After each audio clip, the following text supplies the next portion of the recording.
George and the Dragon. Written and illustrated by Wormell. Far, far away in the high, high mountains, in a deep, deep valley, in a dark, dark cave, there lived a mighty dragon. He could fly higher than the clouds and faster than all the birds. He could burn down a forest with a blast of his fiery breath.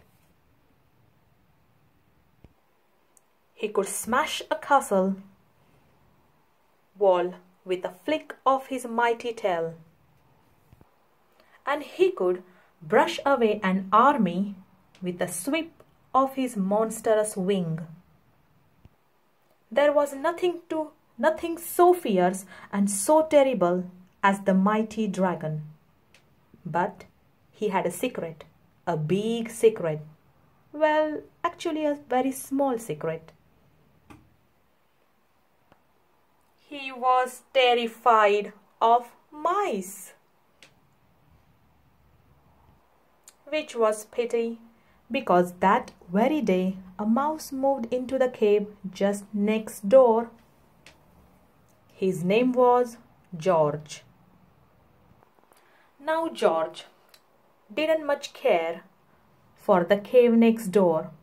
It was cold and dark and draughty. The previous owner had been a bat, so the fixtures and furnishings were most inconvenient.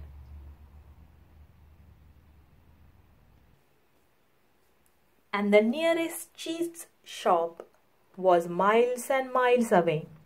George was feeling rather miserable, and to make matters worse, he had no sugar for his tea.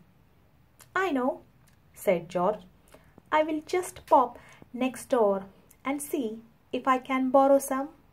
So he did. "I say, you couldn't loan me a couple of lumps of sugar, could you?" asked George. "Ah!" screamed the dragon, and fled.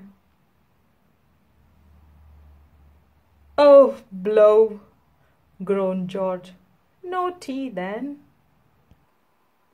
But George did get his tea after all, with 2 lumps of sugar, and he got cheese too, and nuts and berries and biscuits and crackers and cream cheese, sandwiches and jelly and ice cream and fairy cakes with pink icing and a cozy little hole in the castle wall.